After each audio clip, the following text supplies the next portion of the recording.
Hi guys, how are you? Teacher Mario here.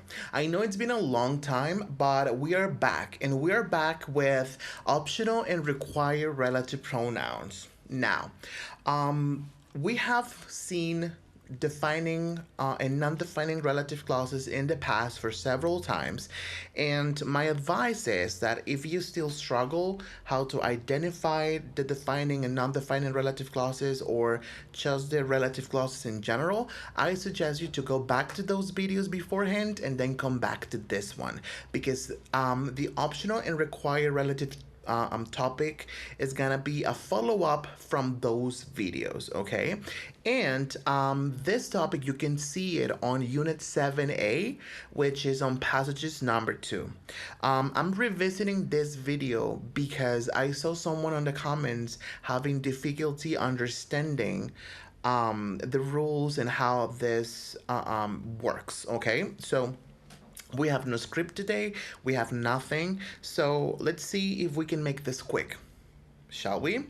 Now, the very first thing that we have to keep in mind is that all the reductions and all of the rules that we're going to talk about today are going to apply only with defining relative clauses, okay? Let's repeat that. All the rules, everything that we're going to talk about is going to apply only to the defining relative clauses. Okay, now how do we identify a defining relative clause? That's very easy, because whenever you have a sentence with just one idea in a relative pronoun, that immediately is gonna be a defining relative clause. Okay, now once we have cleared that out, we can go to what the rules are. Now, we're gonna have two types of pronouns. We're gonna have the subject pronouns and we're gonna have the object pronouns. The very first thing that we have to keep in mind is if the relative pronoun is followed by a verb, the relative pronoun is subject pronoun. Subject pronouns must always be used. And that is going to be our very first rule. Now, just pay attention to sentence number 1 right here. People who or people that are concerned with the effects of pesticides on the environment are buying organic products. Now, we have people who are or people that are. We have the relative pronouns in red, and immediately after that, we have the verb to be are. So, that combo right there immediately is gonna be called a subject pronoun. So whenever we have that combo, we need to add the pronoun, it's gonna be required. We cannot omit it or do anything to the sentence. Over here we have two options of relative pronouns because we are talking about people, so you can use who or that. Either one is gonna do wonders, but just remember that you need to add just one, okay?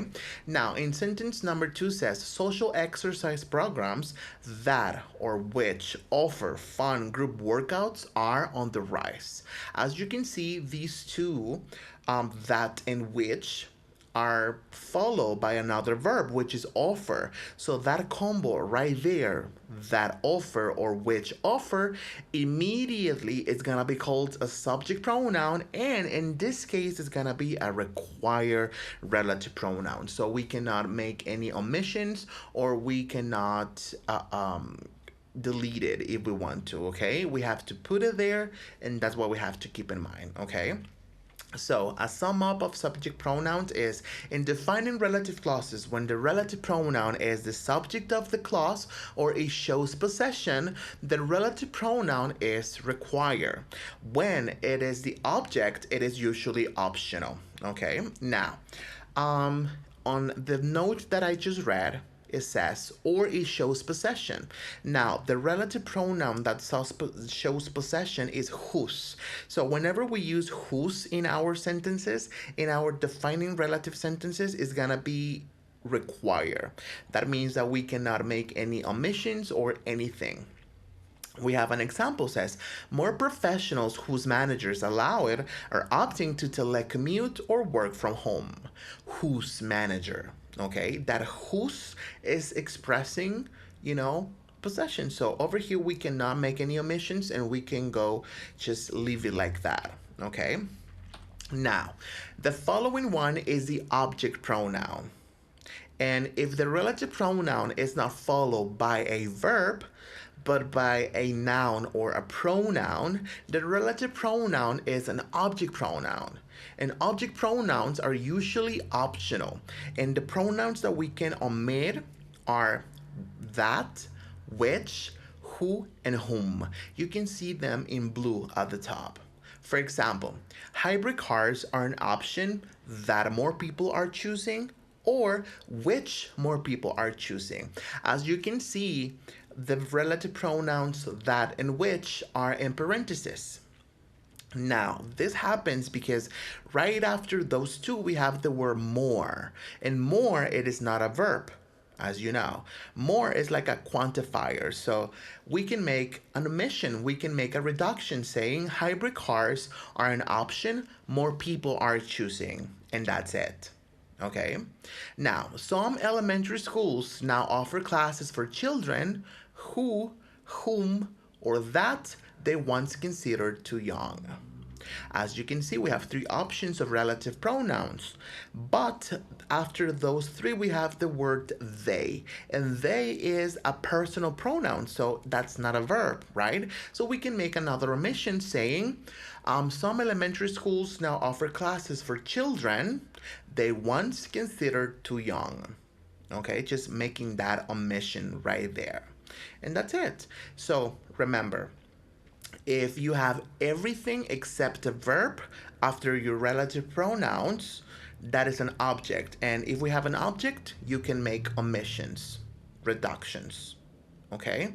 Now these reductions are happening because when we talk, and when we talk on an everyday basis, we want to be more organic, more fluid, and we want to omit certain words. So this is a perfect way for you to be more fluent, without having to repeat the same words like which or that or who, every single sentence. So you can make those reductions if you want to. Okay. When you say when you want to is because that's true. You can. That's gonna be up to you. The sentence is not gonna have any impact if you decided to make the omissions or not. Okay. Now, the following rule says the relative pronoun whose is not only used for people, it can also represent animals or things. This relative pronoun is required. And let's take a look. For example, there are some new fitness classes whose purpose is to provide safe exercise for the elderly. As we already established on our grammar note, the relative pronoun whose is not just for people. We can use everything with it. We can represent animals or things or whatever. For example, whose purpose is to provide safe exercise. Over here, we're not talking about a person, we're talking about a class. So that's why we can use whose. Okay. Now, we have two more rules to go. The next one says when the relative pronoun is the complement or the object of a preposition, whom is gonna be required. And we're gonna be using whom, never the word or the relative pronoun who. For example, no one can live on that land now except indigenous people to whom special permits have been given. Now, as you can see, just right before the word whom, we have the preposition to. So just because we have the preposition to, that means that we have to use whom instead of who, right? So that is gonna make the sentence more proper, like proper English, Now, junk food advertisements are particularly effective in influencing the buying patterns of the young people to whom they are aimed. That happens once again. We have a preposition just right before whom, so that makes that a change. Okay. Now, whenever that happens, we cannot make any omissions, no matter what we have right next to it. Okay. So we have to say to whom all the time, and not just with the preposition to. With any type of preposition, that rule is gonna apply. Now, similarly, which is required. We are gonna never say that, for example. When the preposition precedes the relative pronoun, we're talking about prepositions here as a combo with relative pronouns. Now, whenever we have another preposition and that preposition is followed by which, we're gonna use that, that preposition, which we are never using that. For example, my parents' generation stood for certain principles against which my generation has rebelled. As you can see, we have against which. That the rule says that we cannot replace the word which and use the word that. Okay, we can never say against that my generation, we cannot say that. So whenever that's the case, we just have to use the preposition and then which. Another example of this is, I would like to join the debate about the future of international travel, but I'm afraid as a what? Let's go back. Number two, I would like to join the debate about the future of international travel, but I'm afraid it is a subject about which I know almost nothing. So, about which, okay? A preposition, and then we're gonna have the preposition to, the relative pronoun which, okay? Now, that's it. That's it.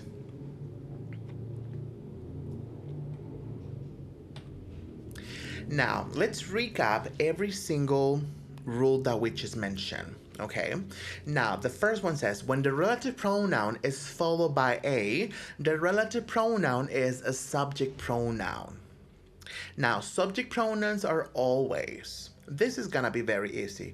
Now, what do we have to have? Like, what do we have right after the relative pronouns so we can call it a subject pronoun? We already know that it's a verb, so it is followed by a verb. The relative pronoun is gonna be the subject, and if it is the subject, it's gonna be require. Okay, so for number one, in the first one is a verb, and on the next one is require.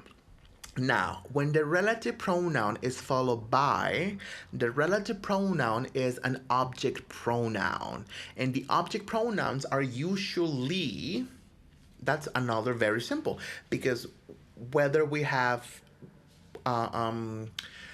what we need to have in order to represent an object pronoun is gonna be everything except or but a verb. Okay, everything but a verb. And if that's the case of having an object pronoun, that is gonna be optional. Okay, optional.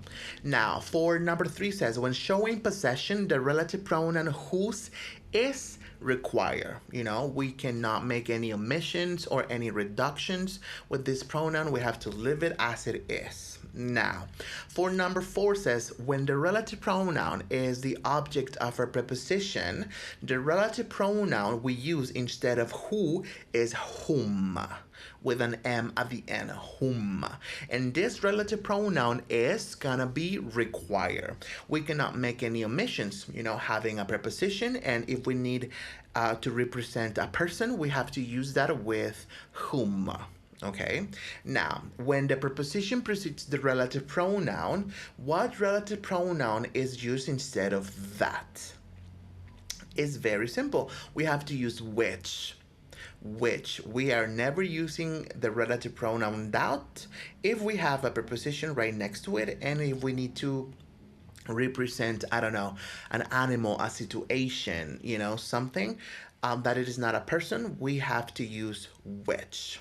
Okay, and I think that's it. That's how we use and how we recognize optional and required relative pronouns. I hope this has cleared the air, guys. If you have any questions, please be free and just write it down on the comments. I know it takes me a minute to respond, but I respond for sure. Okay. Thank you so much for watching. Don't forget to subscribe and hit that notification bell so you can never miss a new lesson, okay? And by you doing that, it just really helps me to reach, more students across the world to help in this English learning journey. Okay, thank you so much for watching, guys.